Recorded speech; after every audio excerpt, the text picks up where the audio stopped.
welcome, Cristy, to Conversations with the recent City Council action. What is now going on with new at the Convention and Visitors Bureau?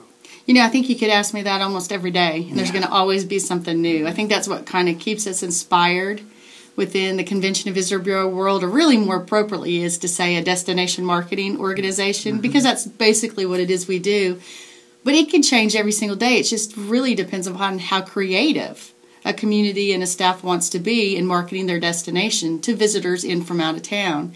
So there's all kinds of different things going on. We're looking real strongly at developing some red dirt music events to continue to have those throughout the year. We're working hard toward getting more youth athletic events to our community. That's great exposure for Oklahoma State, great for the economy of Stillwater. We're looking at some other publications and markets that we need to kind of dive into a little bit more, that I think Stillwater has a pretty good draw, and we can partner with some folks like the Business Improvement District and a local publication in town that is based out of Stillwater but markets to motorcycle enthusiasts. I'll give you a little insider information, kind of like a Wheels campaign.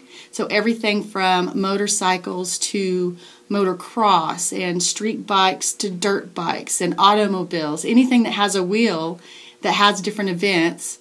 So that actually encompasses recreation and special events and just all kinds of different enthusiasts that really, I think, love coming to Stillwater. We need to find a reason to bring them here and to continue to get them back. Okay. Yeah, tell us a little bit more about the youth sports angle that you guys are pursuing. I think that's interesting. We already have the football championships. Right. What other ones that are we looking at? Well, you know, I just kind of want to go back to that if I could for just a minute. It's interesting. I think that we're all guilty of this in different regard, but, you know, those football championships don't just come to Stillwater. It takes an enormous amount of work and a lot of resources to ensure that that happens. There's a big dedication of Oklahoma State University Athletics to allow us to use the facility. It cost an enormous amount of money to run all the equipment for the first 2 weekends in December. So there are a lot of partners who've contributed a great deal of money to help offset some of that cost from a community standpoint, to tell Oklahoma State and OSU Athletics, thank you for letting us use the facility. We shouldn't expect them to get to use it free of charge, because we're benefiting from it just as much as they are. Those first 2 weekends in December, that's about 36,000 extra people we have in town for 2 of the biggest shopping weekends of the year. So it's a great partnership. I think the Oklahoma Secondary Schools Activity Association loves the fact that they've been coming back to Stillwater for those events. They see that we really put on a good show. We're looking at adding a bunch of events to that to make it more of kind of a bowl game atmosphere for those folks that are coming in. And I think the more special we can make those different events, the easier it'll be for us to bring in some of the other sports, because they have athletic sports all throughout the year, but they also have some academic contests and championships that we'd love to see happen here in Stillwater. Kind of promote our where championships are won philosophy, or kind of our brand. So I think it'd be a lot of fun. You know, and that's something that we are trying to do is to promote different destinations, or people to come into Stillwater for destinations. You mentioned the red dirt music. Can you go into a little bit more about that and what we're looking at accomplishing there? Well, sure. You know, it's funny. I think maybe, once again, we kind of take things for granted when you live somewhere. And there's, you know, most communities across the country can boast, many can boast a university or a great downtown or wonderful museums and attractions and delicious restaurants and great lodging facilities. But there are very, very few communities across the world that can boast a genre of music. And the fact that the musicians that developed the red dirt music craze is so loyal to Stillwater, that's really a good marketing aspect for us to promote Stillwater. What's interesting is, you know, a majority of our customers and clients aren't here in Stillwater. Our job is to bring people from outside of Stillwater into the community. The number one topic that gets the attention of meeting planners, travel writers and editors, people that represent different publications across the country, is that red dirt music theme. That is the one thing that kind of distinguishes us and makes us unique and different from a lot of our comparable and competitive communities. So we've really been pushing that. It's been very, very successful for us. We've been mentioned and advertised, and well, not necessarily advertised, but mentioned and written in several publications because of the red dirt music heritage. So it only makes sense that we would combine that with some other events, try to have some additional festivals and events throughout the year, bring back a lot of those musicians who truly are very loyal to our community and really love to come back and perform. Okay. Stillwater also has been named a certified retirement community. How is that being used as a destination to attract senior citizens? Mm-hmm. It's funny, Cristy. People always are going, well, why do you care about that market? Because you're supposed to bring in visitors. But what people don't realize, I spent many years visiting my grandmother in Fort Collins, Colorado. Well, there was only 2 visitor rooms at her retirement home, so we were always staying in a hotel. And when were we staying in the hotel?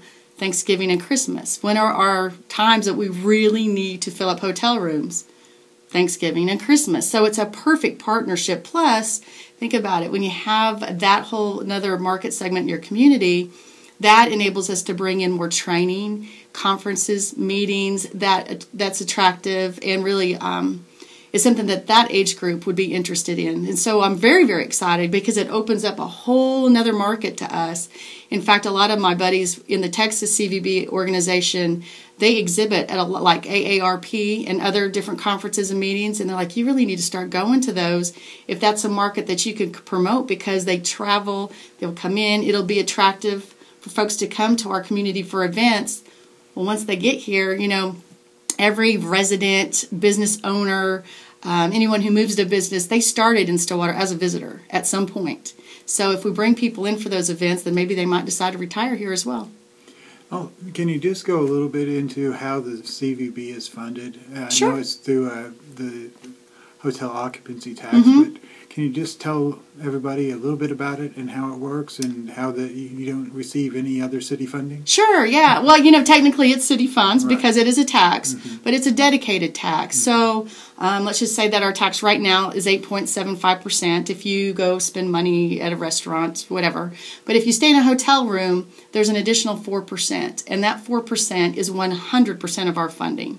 So the thing that's kind of beautiful about our funding source is we basically generate the very funding that promotes what it is we do. And so, the more visitors we bring into town, the more revenue we have to advertise, promote, and market Stillwater. So I was always saying that what I think is really great is our visitor center here in Stillwater has actually been financed by visitors to our community for future experiences. And the first impression people have of our community is by the visitors. So, it's kind of a never-ending circle. The more visitors we bring into town, the more we can market to them, so more will come into town. So it is through a hotel tax, hotel occupancy tax. Okay. And last, tell us a little bit about the building out on 6th Street that you guys have moved into and the 24-hour visitors information that's available. And I think you might be exploring some new signage for the building. That's right. Yeah, you remember a lot.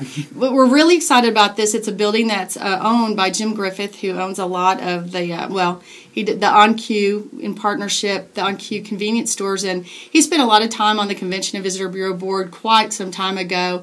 But he obviously has a big interest in visitors to our community, because when people travel, obviously they're going to need gas and they're going to shop and that kind of thing. So he had just really came to the kind of do the rescue, really, because in my best scenario, we would be at the most used entrance into community. We would be located on the south side of the road. We would have an enormous amount of available parking, because the worst thing you could do is have a visitor center and then have nowhere for someone to park, right? And that atrium area, he and I we both went in there when it was a restaurant.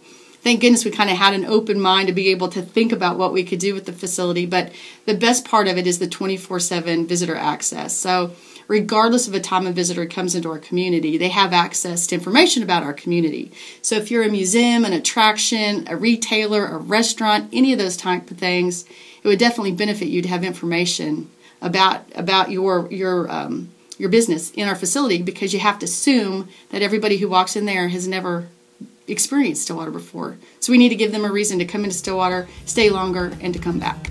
All right, sounds good. Thank you. Thank you.